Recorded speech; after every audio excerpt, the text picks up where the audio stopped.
কিছুমান সৰু সৰু সপোন পূৰাই ভাল লাগে নহয় জানো? তেনেকৈ এটি বহুত দিনৰ পৰা সাঁচি ৰখা সপোন পূৰণ কৰিবলৈ চেষ্টা কৰিলোঁ আজি। যিমানখিনি সামৰ্থ্য সিমানখিনি। আহক ভিডিঅ'টিৰ মাজলৈ লাহে লাহেকৈ আগবাঢ়ি যাওঁ। নমস্কাৰ, মই মুনমী গগৈ। আজি আকৌ আহিলোঁ আপোনালোকৰ মাজলৈ। আৰু আজি কোনো ধৰণৰ ৰেচিপি লৈ অহা নাই। আজি মোৰ জীৱনৰ কাৰণে এটা বহুত বিশেষ দিন। মোৰ বুলি ক'লে ভুল হ'ব, আমাৰ জীৱনৰ কাৰণে এটা বহুত বিশেষ দিন। আৰু যিসকলে মোৰ ৰিলছটো চাইছে তেওঁলোকে গমেই পাইছে কিয় বিশেষ বুলি ক'বলৈ আহিছোঁ। আচলতে যিটো সময়ত মোৰ মূৰৰ ওপৰৰ সৰহখন খহি পৰা যেন লাগিছিলে, যিটো সময়ত নিজেই একো সিদ্ধান্ত ল'ব পৰা নাছিলোঁ, যিটো সিদ্ধান্ত লৈছিলোঁ সেই সিদ্ধান্তটো ভুল আছিলে নে শুদ্ধ আছিলে সেই বিষয়ে সুধিবলৈও সেই সময়ত আচলতে কাকো বিচাৰি পোৱা নাছিলোঁ। মাত্ৰ দুখন হাত আগবাঢ়ি আহিছিল মোৰ কাৰণে। তাতে আছিল অকণমান প্ৰতিশ্ৰুতি, য'ত আছিল অকণমান সুখী হোৱাৰ প্ৰতিশ্ৰুতি, য'ত আছিল অকণমান হাতে হাত ধৰি আগবাঢ়ি যোৱাৰ প্ৰতিশ্ৰুতি। সেই হাত দুখনত একো নভবাকৈয়ে, বহুত বেছি ভৱিষ্যতৰ কথা চিন্তা নকৰাকৈয়ে মোৰ হাত দুখন সঁপি দিছিলোঁ। আৰু কোনো ধৰণৰ একো নজনাকৈয়ে আচলতে আগবাঢ়ি যাবলৈ চেষ্টা কৰিছিলোঁ মোৰ মানুহজনৰ লগত। আৰু আকৌ এবাৰ কৈছোঁ, তেওঁ সেই সময়তে কৈছিলে, যথেষ্ট পৰিমাণে টকা পইচাৰে মই তোমাক সুখী কৰিব নোৱাৰিম যদিও মোৰ মৰমেৰে, মোৰ চেনেহেৰে, মোৰ সাহসেৰে, মোৰ প্ৰেৰণাৰে তোমাক মই আগবঢ়াই লৈ যাম আৰু তোমাক মই তুমি বিচৰা ধৰণে সুখী কৰিবলৈ চেষ্টা কৰিম। তুমিও কিন্তু মোক বুজিব লাগিব। সেয়াই আছিল আৰম্ভণি। আজিৰ পৰা 9 বছৰৰ আগতে, আৰু আজিৰ পৰা 9 বছৰৰ আগতে আজি 14 ডিচেম্বৰ এই দিনটোতে আমি দুয়ো লগ হৈছিলোঁ আমাৰ যুগ্ম জীৱনৰ আৰম্ভণি কৰি। আৰু এই 9 বছৰতে আচলতে বহুত বেছি পৰিৱৰ্তন হৈ গ'ল। আচলতে মই মোৰ বেছি ফূৰ্তি লাগিলে অকণমান মোৰ আৱেগিক হৈ যাওঁ মই। বহুত কথাই দোলা দি যায়, কিছুমান প্ৰকাশ কৰিব পৰা, কিছুমান প্ৰকাশ কৰিব নোৱাৰা। যিসকলে দেখিছিলে সেই পৰিস্থিতিটো তেওঁলোকে হয়তো অনুভৱ কৰিব পাৰিব, যিসকলে দেখা নাই তেওঁলোকে হয়তো অনুভৱ কৰিব নোৱাৰিব। আজি সেই দিনটোলৈ মনত পৰিছে আচলতে, যেতিয়া মানুহ বহুত থাকিও একো নাইকিয়া হৈ যায়, যেতিয়া মানুহক সকলো ফালৰ পৰা আগুৰি থকা স্বত্তেও কিন্তু নিজকে অকলশৰীয়া অনুভৱ কৰা যায়, কি কৰিম কি নকৰিম এনেকুৱা এটা পৰিস্থিতিৰ সন্মুখীন হোৱা যায়। সেই সময়ত আচলতে সাহসেৰে কাৰোবাৰ হাত এখনত থাপ মাৰি ধৰিব পৰা সিদ্ধান্তটো ইমান সহজ নাছিলে মানে। আৰু ভগৱানে চকু মেলি চালে, ভগৱানক শতকোটি প্ৰণাম। আৰু আপোনালোকৰ আশীৰ্বাদো মোৰ বহুত বেছি প্ৰয়োজন। হাঁহি মাতি থাকোঁ যদিও জীৱনত বহুতখিনি ঘাত প্ৰতিঘাত পাৰ হৈ আহি আজিৰ এই মুহূৰ্তটো পাইছোঁহি। গতিকে কেতিয়াবা অকণমান হ'লেও ইয়াত বিষালে চকুৱেদি চকু পানী নিগৰিবলৈ আৰম্ভ কৰে, কিন্তু নাকান্দো সহজে। আৰু আজি এটা বহুত দিনৰ পৰা ভাবি কামটো কৰিবলৈ সাহস গোটাব পৰা নাছিলোঁ, কিন্তু আজি সেই কামটো হৈ উঠিবগৈ বুলি ভাবিছোঁ। গতিকে মনটো আৰু অকণমান ভাল লাগি আছে। প্ৰায় 13 বছৰ আগতে মোৰ এটা কল্পনা আছিলে, সেই কল্পনাটো আজি বাস্তৱায়িত হ'ব বুলি ভাবিছোঁ। নাজানো, আপোনালোকক দেখাই যাম।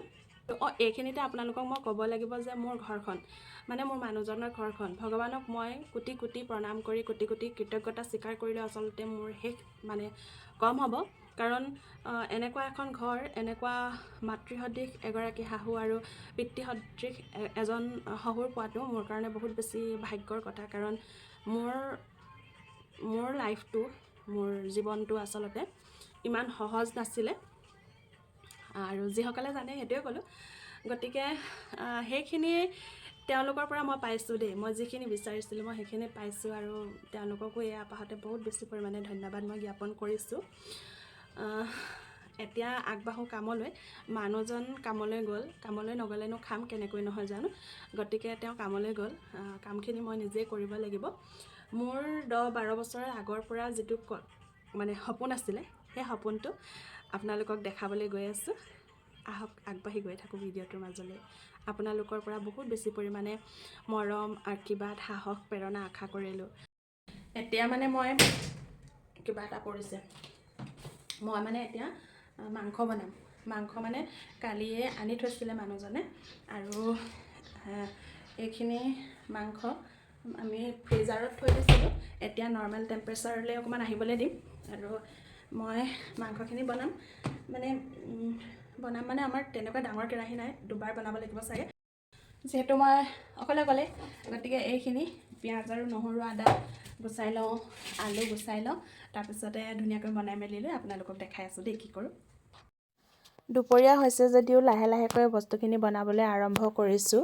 মাংস প্ৰায় 3 কেজিৰ জোখৰ আছিলে, গতিকে গোটেইখিনি মই বনাবলৈ নোৱাৰিলোঁ। যিমানখিনি কেৰাহীখনত ধৰে তাৰ এটা আন্দাজ কৰি লৈ পেলাই বাকীখিনি আকৌ ফ্ৰিজাৰত ভৰাই থৈ দিলোঁ।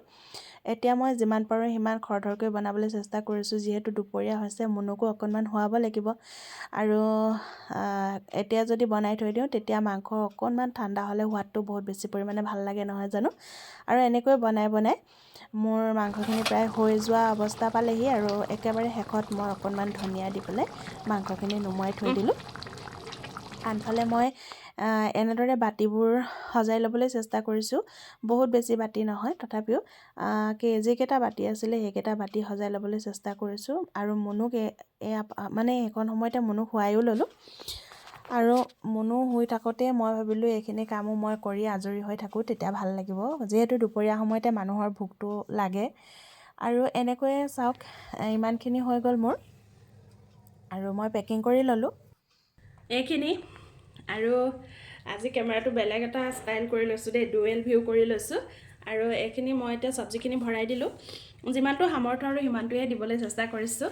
এইখিনি কিমানটা পেকেট হ'ল আপোনালোকে গম পাইছে, আৰু কৈ নিদিওঁ, আৰু লাহে কৰি গৈ আছোঁ। প্ৰায় 2-2:30মান বজাত মানুহজন আহিল, আৰু আমি এটা টোপোলা বান্ধি ল'লোঁ। টোপোলা বান্ধি আমি ৰাওনা হ'লোঁ, আৰু গৈ আমাৰ গন্তব্যস্থান প্ৰায় পালোগৈ বুলিয়ে ক'ব লাগিব, কাৰণ আমি কোনো ধৰণৰ নিৰ্দিষ্ট ঠাই নাছিলে। আমি য'তে এনেকুৱা ধৰণৰ মানুহ পাওঁ তেওঁলোককে দিম বুলি মনতে থিৰাং কৰি গৈছিলোঁ। গতিকে এজন দুজনকৈ আমি মানুহ লগ পাই দিম, আৰু এজন দুজনকৈ যিমানখিনি সামৰ্থ্য সিমানখিনি সামৰ্থ্য অনুসাৰে তেওঁলোকক এসাঁজ ভাত দিবলৈ চেষ্টা কৰিলোঁ। আৰু দিয়াৰ সময়ত দুচকু উপচি পৰিছিল সুখৰ পানীৰে, আচলতে কাৰোবাৰ পেট অকণমান সময়ৰ কাৰণেও আমি ভৰাই তুলিব পাৰিলোঁ বুলি। আৰু সঁচাকৈয়ে ভগৱানে বাৰু কিয় এনেধৰণৰ মানুহবোৰৰ সৃষ্টি কৰে নাজানো। বহুত বেছি পৰিমাণে মনটো গধুৰ হৈও আহিল, বহুত বেছি পৰিমাণে মনটো ভালো লাগি আহিল। সঁচাকৈয়ে ভগৱানৰ যে কেনেকুৱা সৃষ্টি নহয় জানো ভাবিলোঁ। আৰু যদি ভৱিষ্যতে পাৰোঁ আৰু কিবাকিবি ডাঙৰ কাম হাতত ল'ম বুলি ভাবিছোঁ। এতিয়া একেবাৰে সৰুকৈ আগবাঢ়িছোঁ, আৰু এইটো আচলতে আপোনালোকক দেখাবলগীয়া কিবা বুলি ভবা নাই, কিন্তু মোৰ মনটোৱে যে যিমান ফূৰ্তি পাইছে, যিমান বেছি ভাল লাগিছে, সেইটো কাৰণে আপোনালোকৰ লগত শ্বেয়াৰ কৰিলোঁ। আৰু এইটো ৰাস্তাৰ পাৰে ৰৈ পেলাই মানুহজন সিফালে গ'ল, কাৰণ মুনুৰ কাৰণে আমি যাব নোৱাৰিলোঁ। সেইকাৰণে মানুহজনে বাকীসকলক আমি ৰৈ আছোঁ এডোখৰতে। এটা কুকুৰ জানো ক'ৰ পৰা আহি আমাৰ ওচৰে পাঁজৰে ঘূৰি ফুৰিছিল, তাকে অৰ্থাৎ আধা খুলিয়ে এডালো তুমি নিজে যোৱা। তই এইবোৰ কওঁতে তোৰ দেৰি হ'ল। ডাঙৰডালো কি তোৰ হেৰিয়ে খাইছে, তই পিছত খুলিলেও হ'ব চোন। তথাপিও খুলিছোঁ অকণমান দে। তোৰ ভিডিঅ' কৰিবলৈ তোৰ ৰিয়েকশ্যন মই চাব লাগিব। এইটো একো নহয়, দোকানত এইটো ভাল লাগিছে।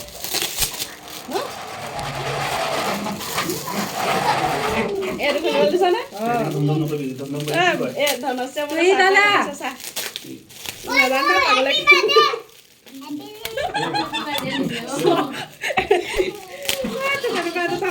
মই জানিছো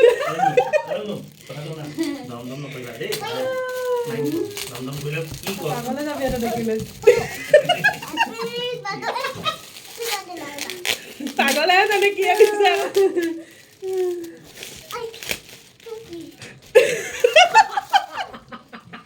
কি আছে ভাই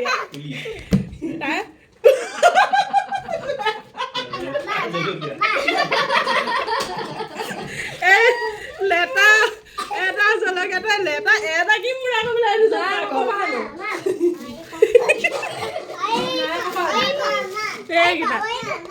ঘৰলৈ অহাৰ পিছত ধুনীয়াকৈ মাংস ৰান্ধি পেলাই আমি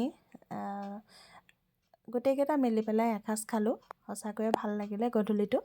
আৰু এনেকৈয়ে পাৰ কৰি দিলোঁ আজি আমাৰ 9 নম্বৰ বিবাহ বাৰ্ষিকী। আজিলৈ আহোঁ দেই।